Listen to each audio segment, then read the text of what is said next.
तस्वीरें कैमरे में कैद हुई हैं, वो भी हम आपको दिखा रहे हैं। बाद में पुलिस ने जो एक्शन लिया है, कॉन्सर्ट करने वाला था, वहां से पकड़ा गया है, उनको पीटा गया है, वो तस्वीरें कैमरे में कैद हुई हैं जो हम आपके साथ साझा कर रहे हैं। लेकिन इससे पहले पुलिस टीम पर यहाँ पर हमला किया गया था।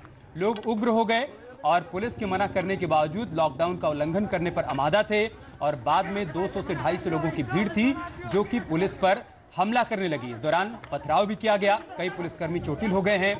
हमारे संवाददाता हरीश बता रहे हैं कि आईपीएस अभिषेक वर्मा यहां पर चोटिल हुए हैं, साथ ही साथ एक सिपाही को भी चोट आई है। फिलहाल पुलिस का कहना है कि अब हालात पूरी तरीके से नियंत्रण में है, कुछ लोगों को हिरासत में भी लिया गया है और कुछ के खिलाफ कार्रवाई की तैयारी की जा रही है। हरीश, तकरीबन कितने लोगों को हिरासत में लिया गया है? देखिए, अभी तक अमित जो पूरा मामला है उसके बाद से करीब 40 से 50 लोग हिरासत में लिए गए हैं और कुछ लोगों को मौके से खदेड़ दिया गया है। तो अभी पूरी तरीके से पुलिस एक्शन में है और अभी हालांकि कुछ देर पहले की ये घटना है तो अभी कोई मुकदमा दर्ज नहीं हुआ है, लेकिन पुलिस तैयारी कर रही है, जल्द मुकदमा दर्ज कर इन सभी दोषियों पर सख्त कार्रवाई कराने की बात कह रही है। हालांकि इस पूरे मामले पर जो है सीएम ने भी संज्ञान ले लिया और सख्त कार्रवाई के आदेश यहाँ पर दिए गए हैं। संभावित है कि इन लोगों पर एनएसए जैसी बड़ी कार्रवाई भी हो सकती है। शुरुआत में पुलिस भांप नहीं पाई थी, इस बात का आकलन नहीं कर पाई थी क्या कि वहां पर जो लोग मौजूद हैं वो पुलिस टीम पर हमला कर सकते हैं, या उनकी संख्या पुलिस से कहीं ज्यादा थी? हरीश, देखिए, शुरुआती दौर में जो पुलिस को सूचना मिली थी वो सूचना थी कि कुछ लोग गांव के कुछ लोग ही सड़कों पर इकट्ठा हैं और उसे रोकने के लिए सिर्फ 2 सिपाही गांव में गए थे और उनसे निवेदन किया था कि आप लोग सोशल डिस्टेंस मेंटेन करिए। इसी के दौरान पुलिस की कम संख्या को देखते हुए गांव के लोगों ने पुलिस पर जो है मारपीट की और पथराव किया। हाँ। उसके बाद से ही पुलिस पर जब ये अग्रेसिव हुए उसके बाद जो सिपाही मौके पर मौजूद थे उन्होंने और फोर्स को बुलाया और तब जाकर के इस मामले को शांत किया गया और जो उपद्रव थे, जिन लोगों ने मारपीट की, उसके बाद उन लोगों पर एक्शन लिया गया। जी, अब क्या हालात है वहां पर हरीश? अब करीब आधा दर्जन से ज्यादा थानेदार मौके पर मौजूद हैं और भारी संख्या में पीएससी भी मौके पर लगा दी गई है। फिलहाल स्थिति सामान्य है और बड़े अफसर मौके पर कूच कर चुके हैं और सभी को समझाने का प्रयास किया जा रहा है। हालांकि जो कुछ लोग चिन्हित किए गए हैं मारपीट करने वाले, उन लोगों को हिरासत में ले लिया गया है। ठीक है हरीश, आप बने रहिए हमारे साथ। तो एक तरफ सरकार की तरफ से लोगों से कहा गया है कि आप लॉकडाउन का पालन करिए, लेकिन उसके बावजूद बरेली में कुछ लोग लॉकडाउन का उल्लंघन कर रहे थे और पुलिस के मना करने पर पुलिस टीम पर ही हमला कर दिया। संवाददाता ऋषभ मणि भी हमारे साथ जुड़ चुके हैं। ऋषभ, एक तरफ सीएम की तरफ से, पीएम की तरफ से हर किसी से लॉकडाउन का पालन करने की अपील की जा रही है, उनको ये कहा जा रहा है कि आप लॉकडाउन का उल्लंघन करेंगे तो सख्त कार्रवाई भी की जाएगी। उसके बावजूद बरेली में इसका असर देखने को नहीं मिला और जब पुलिस की टीम वहां पहुंचती है तो टीम पर हमला कर दिया जाता है। ऋषभ, हाँ अमित, देख लीजिए, ये मुख्यमंत्री कह चुके हैं, डीजीपी कह चुके हैं, चीफ सेक्रेटरी कह चुके हैं, लेकिन इसके बावजूद कोई इस पर ध्यान नहीं दे रहा है। जब ये कहा गया है लगातार पुलिस से कि सख्ती के साथ लॉकडाउन का पालन करवाया जाए, ये बहुत ही दुखद घटना है। अभिषेक वर्मा नए अफसर हैं, अभी 2015 बैच के ये आईपीएस अफसर हैं, एसपी आ रहे हैं फिलहाल बरेली में, लखनऊ में भी अंडर ट्रेनिंग तैनात रह चुके हैं। वो, इनको जिम्मेदारी दी गई थी लॉकडाउन का सख्ती से पालन करवाने का, अपना कर्तव्य पालन वो कर रहे थे। इस दौरान उनके ऊपर हमला हो जाता है। हालांकि डीजीपी ऑफिस ने भी इस घटना का संज्ञान लिया है, सख्त कार्रवाई के आदेश दिए गए। ये कह दिया गया है कि जिन लोगों ने इस घटना को कारित किया उनके खिलाफ एनएसए जैसे सख्त कानून के तहत कार्रवाई होनी चाहिए। बहुत सख्त आदेश दिए गए हैं कि तुरंत आरोपियों को गिरफ्तार किया जाए और एनएसए के तहत सख्त कार्रवाई की जाए। अभिषेक वर्मा के पिता रामलाल वर्मा, वो भी आईपीएस अफसर हैं, फिलहाल डीआईजी हैं और साइड पोस्टिंग पे तैनात हैं। पिता पुत्र दोनों आईपीएस हैं, ऐसा बहुत कम देखने को मिलता है। हमारे साथ अभिषेक वर्मा जुड़ चुके हैं जिनको चोट लगी है, हम उन्हीं से बातचीत कर लेते हैं। ऋषभ, आप बने रहे हमारे साथ। अभिषेक जी, क्या हालात हैं इस वक्त वहां पर और आपको तकरीबन कितनी चोट आई है? हालात एकदम सामान्य है। हमारी फोर्स ने एरिया डोमिनेट कर लिया है और इस प्रकार की अब आगे इनकी तरफ से, हमारी तरफ से पूरी कार्रवाई करी जा रही है। एकदम सिचुएशन नॉर्मल है, यहाँ पे भारी फोर्स इस समय यहाँ मौजूद है और अब तक इसमें कोई ऐसी कोई बात नहीं है कि कोई ऐसी क्रिमिनल लोग ले सकता है। ये सब एकदम बढ़िया चल रहा है। कैसे वहां पर हालात बेकाबू कैसे हो गए? ये देखिए, हमारे जो पुलिस फोर्स है, जैसे कि पूरे देश में लॉकडाउन चल रहा है, तो लॉकडाउन का पालन कराने के लिए ये निकली थी। नहीं तो पुलिस के मना करने पर क्या वहां पर इतनी भीड़ थी कि वो उग्र हो गई, पुलिस पर ही हमला करने लगी? अभिषेक जी, चौकी गिरने के बाद जैसे ही हमें पता चला, हम लोग मौके पे पहुंचे फोर्स लेकर के और उनको वार्निंग भी दी कि आप अपने घर चले जाइए, 144 इम्पोज हुआ है, लॉकडाउन चल रहा है, अपने घरों पर रहिए। लेकिन नहीं माने, जब नहीं माने तो हमने उनको वार्निंग देकर उनको और कुछ लोग अपने कार्रवाई की क्या की गई है अब तक, कितने लोगों के खिलाफ? इसमें आप 10 से 15 लोग अभी हमारी हिरासत में हैं और इसमें जो संदेश है उनकी वीडियो फुटेज से इनकी पहचान की जा रही है और उनके घर पर की जा रही है। अभिषेक जी, आपको भी चोट आई है और एक पुलिसकर्मी भी घायल हुआ है, सिपाही? तो नहीं घायल हुआ है, मुझे थोड़ी सी चोट लगी थी, कोई रगड़ नहीं है, बाकी सब हमारी पुलिस फोर्स मुस्तैदी के साथ यहाँ पे तैनात है। एक बात समझ में नहीं आ रही है अभिषेक जी कि लगातार सीएम इस बात की अपील कर रहे हैं, डीजीपी अपील कर रहे हैं, पीएम की तरफ से लोगों से अपील की जा रही है कि भाई ये लॉकडाउन आपके लिए है, आप सुरक्षित रहें इसलिए है, बावजूद इसके लोग बार बार इसका उल्लंघन क्यों कर रहे हैं? ये तो अब लोगों को हम भी यही समझाने की कोशिश करते हैं, हम जितना मैक्सिमम कर सकते हैं। हमारा सिपाही दिन रात सड़क पे खड़ा रहता है और लोगों को यही समझाता कि आप घर पर हम लोग बाहर हैं ड्यूटी के लिए, लेकिन तैयार नहीं होते कुछ लोग और इस कारण ऐसी घटना हो जाती है। जिन लोगों के खिलाफ कार्रवाई की तैयारी की जा रही है, किन धाराओं में कार्रवाई की जाएगी और आगे कोई इस तरीके से लॉकडाउन का उल्लंघन ना करे और पुलिस अगर उसे मना करती है तो कम से कम पुलिस टीम पर हमला ना करे, इसको लेकर क्या कुछ कदम उठाए जाएंगे? बिल्कुल, हम सख्त कार्रवाई कर रही है और माननीय जो पुलिस है एनएसए के तहत उनको बुक करेगी और एनएसए के तहत ही इसमें कार्रवाई की जाएगी। अभिषेक जी, हम चाहेंगे एक बार, बहुत सारे दर्शक इस वक्त टीवी देख रहे हैं, आप सिलसिलेवार तरीके से बताइए कि वहां पर हुआ क्या था, कैसे शुरुआत हुई? जी, ये शुरुआत ऐसे हुई कि हमारे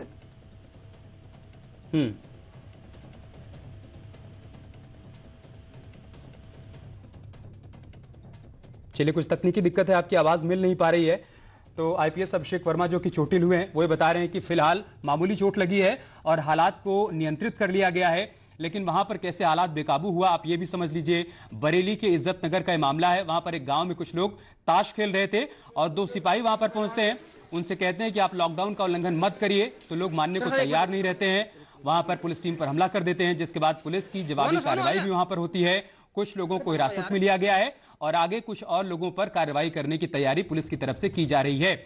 यहां पर आपको यह बात समझनी होगी कि लॉकडाउन सिर्फ और सिर्फ आपके लिए है, आपको परेशान करने के लिए नहीं है, बल्कि आप कोरोना के संक्रमण से बचे रहें, आप सुरक्षित रहें, आप अपने घर में महफूज रहें। ये लॉकडाउन इसलिए है और ये पुलिस के सिपाही अधिकारी जो दिन रात ड्यूटी पर लगे हुए हैं, ये आपकी सुरक्षा के लिए मुस्तैद हैं, आपकी सुरक्षा में डटे हुए हैं, आपको हर संभव मदद पहुंचा रहे हैं। इसका कतई मतलब नहीं है कि आप इनको निशाना बनाइए, आप इनके ऊपर हमला करिए।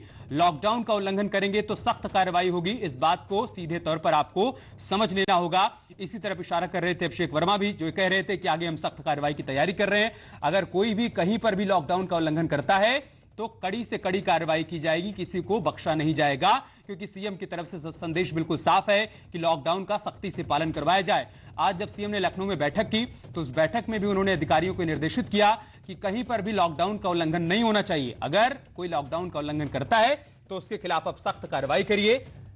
इसके लिए पूरी छूट पुलिस को दी गई है और अब इसी के तहत यहां पर भी कार्रवाई की तैयारी की जा रही है। ऋषभ हमारे साथ लगातार जुड़े हुए हैं लखनऊ से।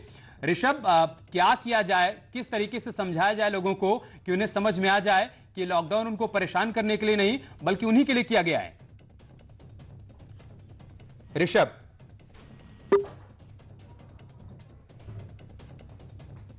ऋषभ से हमारा संपर्क नहीं हो पा रहा है। तस्वीरें आप देखिए, बरेली के इज्जत नगर से तस्वीरें सामने आई हैं। यहां पर एक गांव में कुछ लोग इकट्ठा थे, लॉकडाउन का उल्लंघन करके वो ताश के पत्ते खेल रहे थे। आप समझिए कि एक तरफ लोगों को समझाया जा रहा है कि आपको सोशल डिस्टेंसिंग का पालन करना है, एक जगह 2-4 लोगों को इकट्ठा नहीं होना है, अन्यथा यह संक्रमण फैल सकता है, कई और लोग चपेट में आ सकते हैं। उसके बावजूद लोगों को यह बात समझ में आ नहीं रही है, लोग लॉकडाउन का उल्लंघन कर रहे हैं और जब पुलिसकर्मी उनको रोकने के लिए, उनको समझाने के लिए पहुंच रहे हैं तो हैरान करती हैं बातें कि उल्टा वो पुलिसकर्मियों पर ही हमला कर दे रहे हैं। हरीश लगातार हमारे साथ बने हुए हैं। हरीश, क्या ये बरेली के सिर्फ किसी एक इलाके का मामला है या फिर पूरे बरेली में लोग इसी तरीके से लॉकडाउन का उल्लंघन करने पर आमादा हैं, उन्हें समझ में नहीं आ रहा है?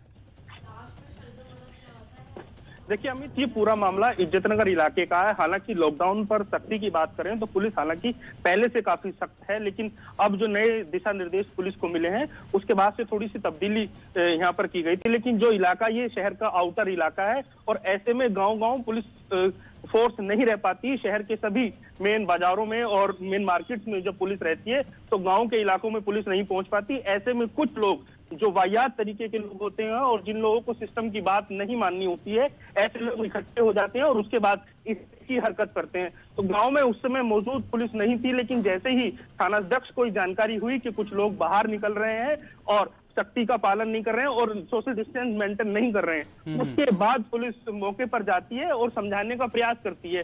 हालांकि गांव में 200-250 लोग थे मौजूद, लेकिन गांव में उसके बावजूद दोनों सिपाहियों ने बड़ी विनम्रता के साथ लोगों से सोशल डिस्टेंस मेंटेन करने की बात कही, उनसे गुजारिश की, लेकिन बावजूद कुछ लोग, उनकी मानसिकता में ऐसा क्या था कि वो लोग सीधा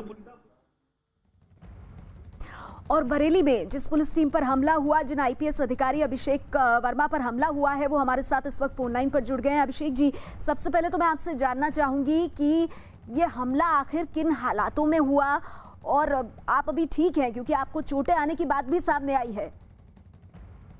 अभिषेक से हम संपर्क स्थापित करने की कोशिश करेंगे। आईपीएस अधिकारी जिनके ऊपर हमला किया गया, बरेली में पुलिस टीम पर हमला हुआ है और देखिए सरकार के दिशा निर्देशों के हिसाब से ही वहां पर बाकायदा पुलिस की टीम गई थी, आईपीएस अधिकारी गए थे किसी तरह से स्थिति को समझने के लिए, लेकिन वहां पर जो भीड़ मौजूद थी उसने पलटवार करते हुए हमला किया है। 15 लोगों को फिलहाल हिरासत में लिया गया है और मुख्यमंत्री योगी आदित्यनाथ खासे नाराज बताए जा रहे हैं जिस तरह से भीड़ का हमला हुआ है। बरेली में पुलिस टीम पर हमला हुआ और इस भीड़ के हमले में आईपीएस अधिकारी भी घायल हुए हैं। दरअसल लॉकडाउन का पालन कराने की कोशिश करने की ये कवायद थी, जो प्रशासन की तरफ से लगातार निर्देश हैं कि लोग खुले में ना रहें, लोग अपने घरों में रहें। और देखिए उसके बाद किस तरह से पुलिस को लाठीचार्ज भी करना पड़ा है, क्योंकि आप सोचिए पुलिस जिसकी जिम्मेदारी है कि लोग घरों में रहें, उन पर हमला करती हुई भीड़ नजर आई थी। उनको सबको चिन्हित किया जा रहा है, हालांकि ड्रोन कैमरा भी वहां पर मंगा लिया गया है और सभी की जो है निगरानी की जा रही है किस तरीके से कहीं कोई घर पे पत्थर इकट्ठा किए हुए थे या कोई और वजह। अभी सब ड्रोन कैमरा और वीडियो फुटेज के जरिए इन सभी उपद्रवियों की जो है चेकिंग की जा रही है और उनको चिन्हित करके पुलिस कार्रवाई की बात कर रही है। ये यहाँ के लोगों की प्रवृत्ति रही है क्या हरीश की कानून का पालन नहीं करना है, कानून का उल्लंघन? करमपुर चौधरी काफी विवादित गांव रहा है, सदाकत नाम का एक शख्स यहाँ पर रहा, टेरर फंडिंग का नाम यहाँ से जुड़ता रहा। उसके अलावा भी कई ऐसी चीजें रही कि हमेशा गोकसी को लेकर ये सुर्खियों में रहा गाँव। और उसके अलावा अगर देखा जाए तो कांवड़ यात्रा के दौरान भी कांवड़ यात्रा का विरोध करना इस गाँव की प्रायोरिटीज में रहा है। तो निश्चित तौर पर देखा जा सकता है तो कुछ विवादित एलिमेंट्स यहाँ पर कहा जा सकता है लोगों को, कुछ लोगों की टारगेट ही सिर्फ ऑडियंस टारगेट का यही रहता है कि उन लोगों को सिर्फ विवाद करना है। तो कुछ कहा जा सकता है अभी उन लोगों पर भी कार्रवाई करनी है कि इस पीछे क्या उनकी मंशा थी और क्यों वो ऐसा कर रहे थे। जी हरीश, क्या ग्रामीणों में से भी कुछ लोग घायल हुए हैं, उनको भी चोट आई है क्या?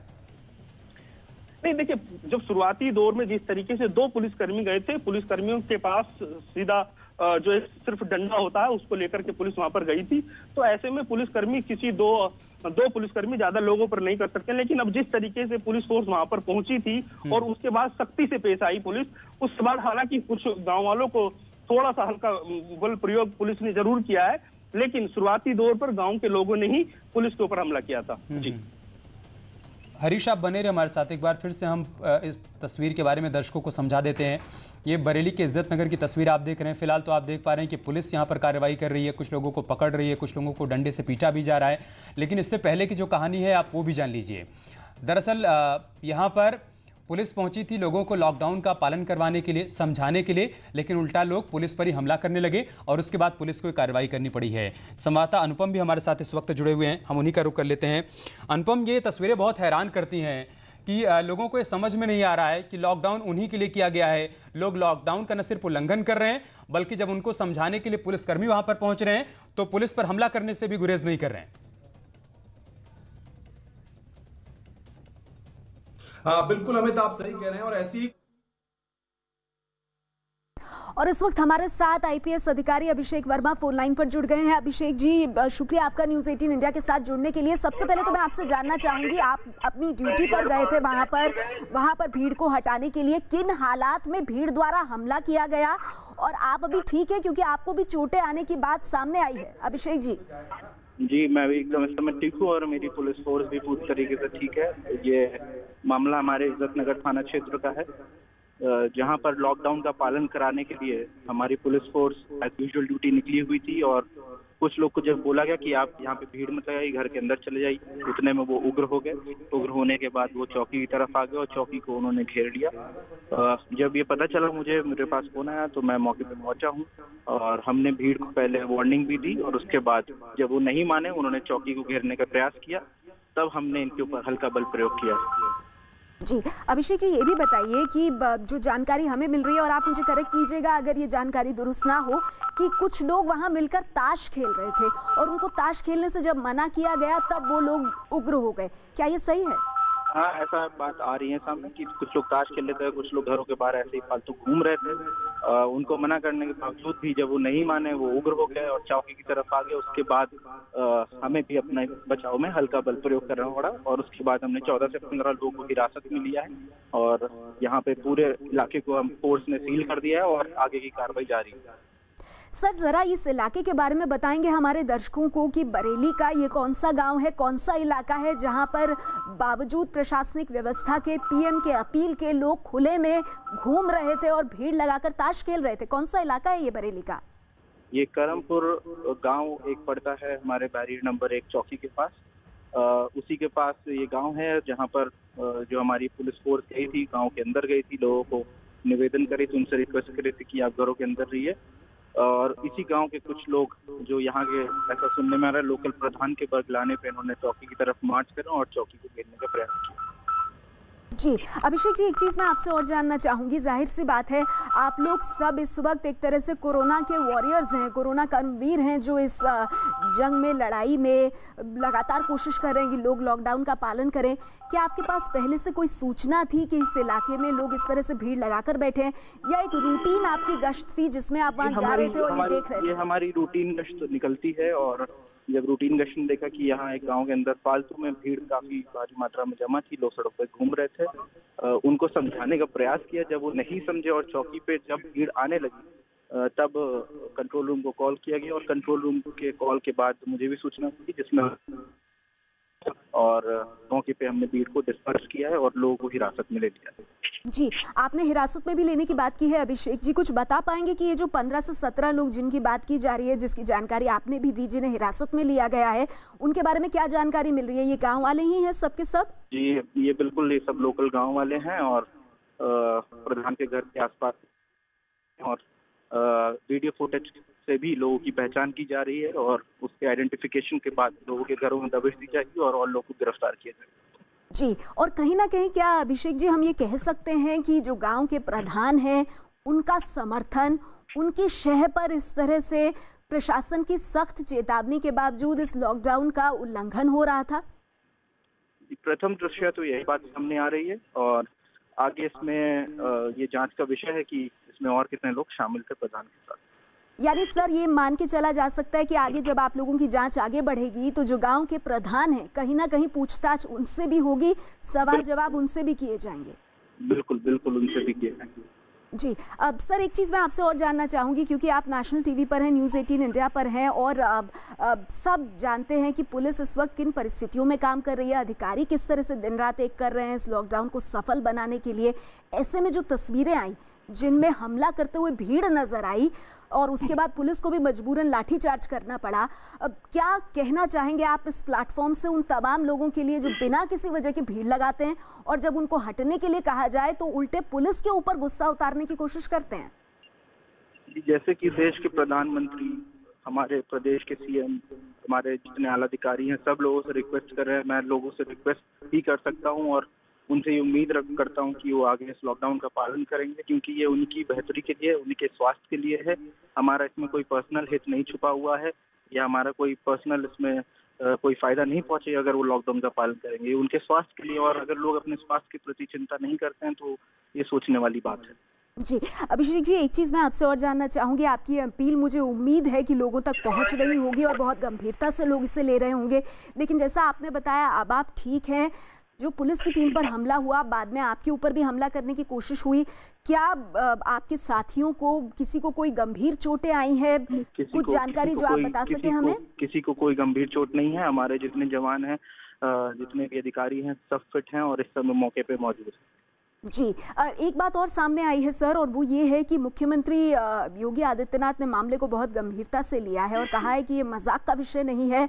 एनएसए भी बाकायदा रासुका तक लगाई जाएगी अगर इन लोगों को दोषी पाया गया, कानून को तोड़ने वाला पाया गया। आप क्या कहेंगे? बिल्कुल बिल्कुल, जो भी ये इसमें कार्रवाई की जाएगी वो सख्त से सख्त कार्रवाई है। माननीय मुख्यमंत्री जी और प्रदेश मुख्यमंत्री जी ने ये एनएसए की कार्रवाई पहले से ही बोल रखा था कि पुलिस और डॉक्टर्स की टीम के ऊपर हमला बर्दाश्त नहीं किया जाएगा, और इसमें भी हम लोग सख्त से सख्त एनएसए की कार्रवाई करेंगे। जी सर, अगर इस गांव की बात करें जिसके बारे में जानकारी दी और जिस तरह से यहाँ पर ये जो ग्रामीण हैं, जो लोकल हैं, उन्होंने इस तरह से लॉकडाउन का उल्लंघन किया, इस गांव की एक हिस्ट्री भी रही है, एक अतीत भी रहा है जहाँ इस तरह से पुलिस के जो पुलिस कोशिश करती है कुछ प्रशासन की तरफ से लागू करने का, उसको चुनौती देते हुए इस तरह से पाए जाते हैं। तो क्या पुलिस ने पूरी तरह से तैयारी की थी कि अगर इस तरह की कोई स्थिति आएगी, आ सकती है, तो उसका मुकाबला कर पाए वो?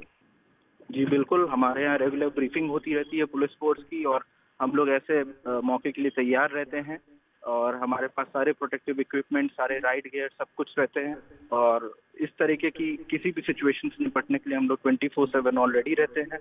और जिस तरीके से आज भी हमारी पुलिस फोर्स ने बहादुरी से रिएक्ट किया और लोगों को वहां से डिस्पर्स किया है, वो काबिल तारीफ है, और बहुत अच्छे तरीके से सिचुएशन को हैंडल किया गया है। शुक्रिया आपका अभिषेक जी, हमसे बात करने के लिए।